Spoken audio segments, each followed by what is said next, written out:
Hello everyone, this is Steel Gunner. I'm coming to you with a quick video on how you can swap over an hx30 Super or an hx35 Turbo onto your om617 diesel engine. So I have done several diesel swaps with the 617. I've done several turbo swaps on these particular engines. I've tested with multiple different ones. hx30 Super and hx35 have been my favorite to go to. I will say the problem with an hx35 is you do not spool it up until about 3,000 RPMs or higher.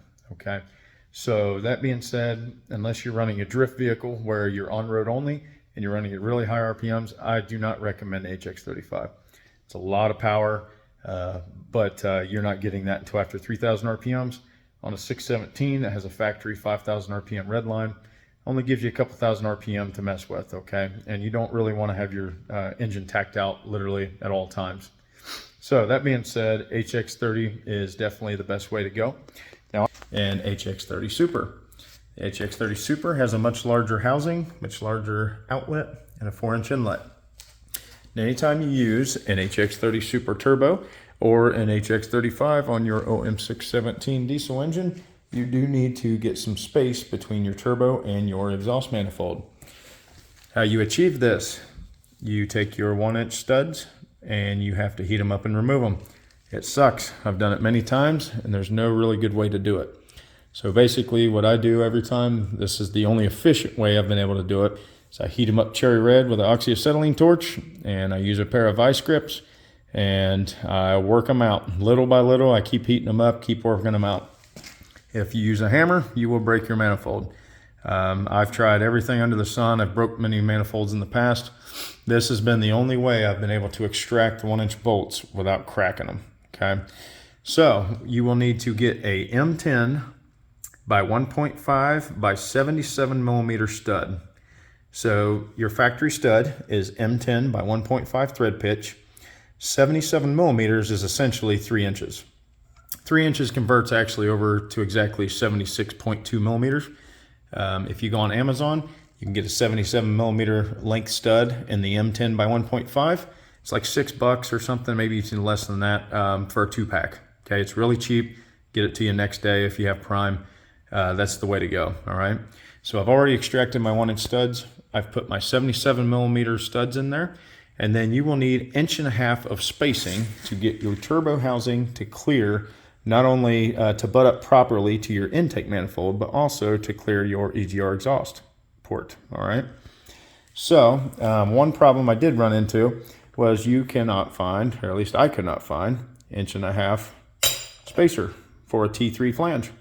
I can find 1 inch, 1/2 inch, 3 inch, or I'm sorry, 3 inch. I can find everything but 1.5 inches. Now, if you're looking for a T4 spacer, you can find 1.5 inches all day. Why that is, I have no idea. It doesn't make sense to me. But it's an easy problem to solve. I just bought a 1-inch spacer and a 1/2 inch spacer. Okay. What I did have to do was I had to take a 7/16 drill bit and drill the holes out just a little bit bigger. They fit really tight over the studs originally when I put them on, and it was almost wanting to damage the threads. You can see it kind of, took some of the paint off the edge of the threads when I was kind of forcing it on before. So don't do that. Don't damage your threads. Just drill them out. I drilled them out 7/16 drill bit, both of them. And so all you have to do is you take your factory adapter for your turbo and you grind that outer lip. You see your lip where the rubber grommet goes on there. I grind the outer one and then I bevel the inside. It does not have to look beautiful. This is completely hid inside your turbo, so it does not have to look beautiful. But what that does is that allows this to seat in to your turbo a lot further, okay? Has a very large housing in there, but if you leave that lip on there, it's not going to quite seat in there where it needs to be, okay? So your factory adapter goes in there, and then you put your spacers on, and then your turbo will literally just bolt up. Now, this is for informational purposes right now, this video. So if you see me doing this and I'm not putting exhaust gaskets on, I will put them on, okay? So I'm just doing this just as a little tutorial to show you how you do it, okay? So we've got our 3-inch studs on there.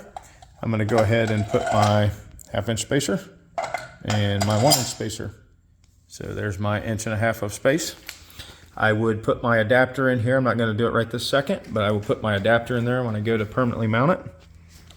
And excuse the camera for just a moment here while I try to do this one-handed. So that will slide on. Your turbo sits directly flush against your factory manifold like it was meant to be there. And your 1.5 inch spacers gives it the perfect amount of distance.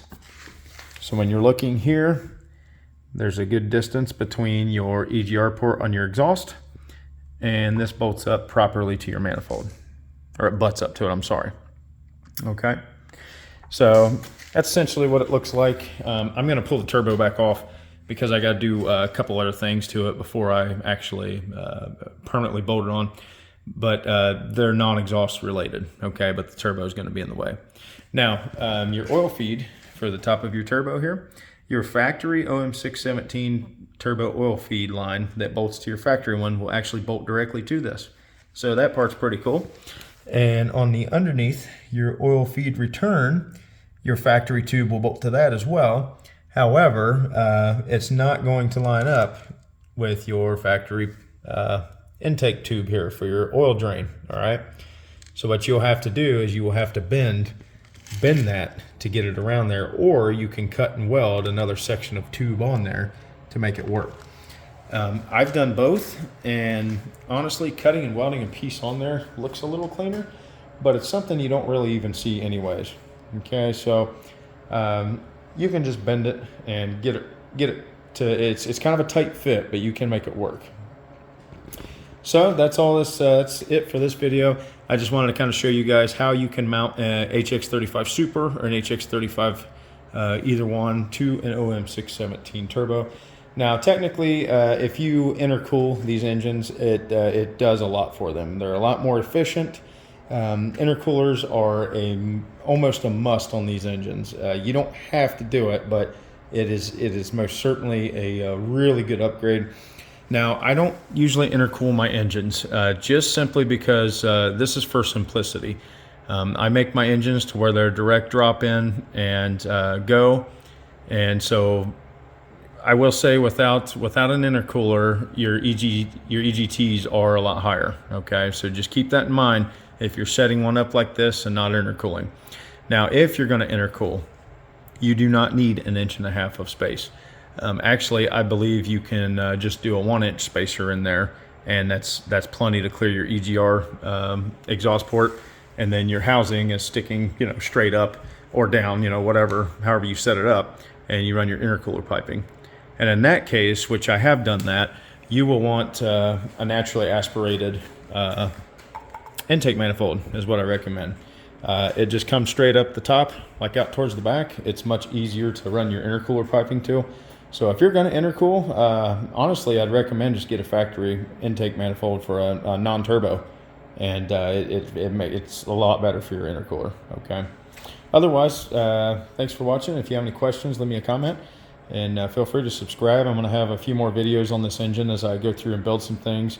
Working on building the pumps right now. So that's I usually send them to Ben's Force down in Texas. He does a great job for me. This particular engine is getting swapped into a 4-door JK Wrangler. So it'll be the first one. I've seen multiple 4BT swaps. I've seen multiple 6BT. I've seen some Mercedes 606 swaps in them, which are really sweet engines, great engines. But I'm a budget builder, so I like 617s. They're cheap. They're easy to work on. They're indestructible. They last forever. They're very easy to modify. Parts are cheap. Everything about a 617 I love. That's why I use them for my swaps. Are there more powerful diesels out there? Absolutely. If you're wanting like crazy stuff, go with Mercedes 606. It's awesome. But for me personally, I love the 617. You can get a lot of torque out of them, a good bit of power. It's going to smoke the 3.8 liter V6 that is currently in my 4-door Wrangler. It's an absolute turd. So this right here is going to be a massive upgrade as far as power and torque goes.